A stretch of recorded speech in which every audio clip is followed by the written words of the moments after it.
President Trump's security detail leader, the #1 guy protecting the boss.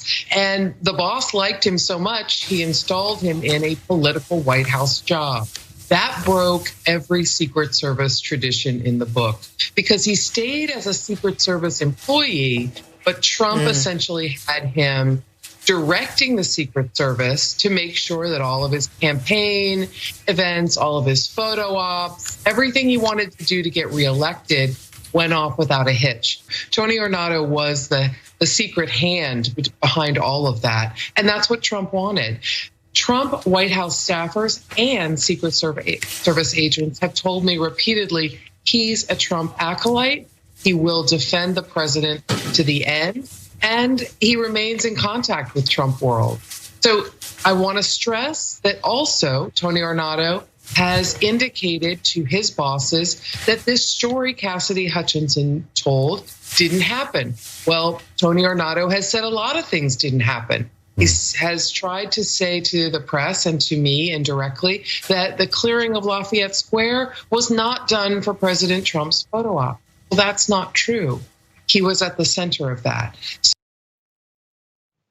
Washington Post reporter there, Carol Leoning, she's talking about the back and forth and actually biases and loyalties that are beginning to come to light as this whole entire breakdown happens off of Cassidy Hutchinson's a testimony about the things that Donald Trump and his cohorts were involved with on January 6th, specifically now with Tony Ornato, who's the one who told her the story about what was happening in the SUV. So yeah, actually at this point, we kind of never know what his truth is. Was it what he said quietly behind the scenes that we just got revealed, or is it what he's now saying openly to try and protect him?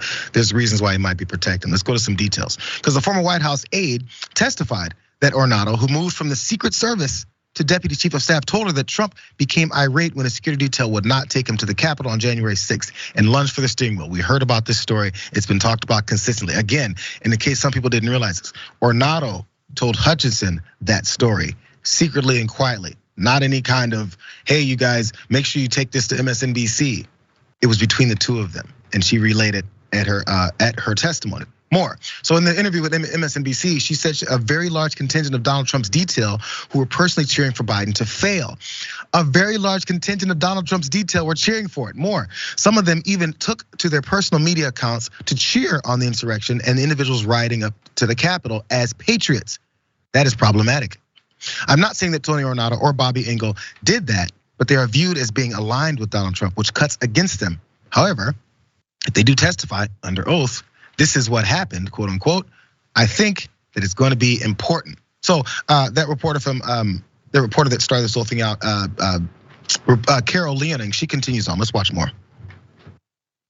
The Secret Service often tries to deny things that are unflattering. And then when the rubber hits the road, we learn there's a little bit more to it. I want to give always everyone the benefit of the doubt. And if Tony Ornato testifies under oath that he exaggerated this story to Cassidy Hutchinson and it didn't happen in the limo, forgive me, in the Suburban on January 6th as she relays, then that's important and we should take that seriously. So if you want to deny it now, you're gonna have to deny it under oath, and you're gonna have to also say why you told that story in the first place. What are your thoughts, Ray? I think it's refreshing to hear someone voicing this, especially the emphasis on that he should go speak under oath, testify under oath, because a lot of, and I'm not a journalist, so this is not necessarily my area of expertise, but I've seen a lot of journalists sort of, uncritically republish what he claimed, was an exaggeration. Him saying, I exaggerated this. And then also say what was testified to by Cassidy Hutchinson, and then just say, well, who knows? Right? You should know, it's your job. You're an investigative journalist, do the investigating. But also one of those was, sworn testimony under oath and penalty of perjury. The other one is just someone trying to, cover his ass after he did something that would damage his relationship with Trump.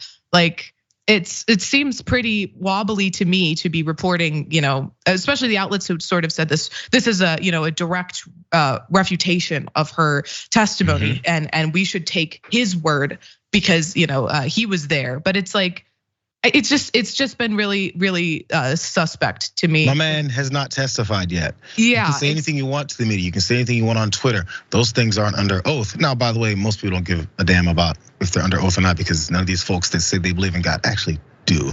But that's beside the point, because this is what this moment is being used for. For anyone who was watching it and trying to find some kind of way to be like, oh, but I gotta defend Donald Trump somehow. It's like, oh my God. So Tony Renato and then a Secret Service agent said, no, that didn't happen. A reach up to the front of the SUV. So what does that have to do with the fact that he knew that his supporters had guns, weapons there, and he said, bring them in. I want them to fill the ellipse and then march down to the Capitol. What does that have to do with that?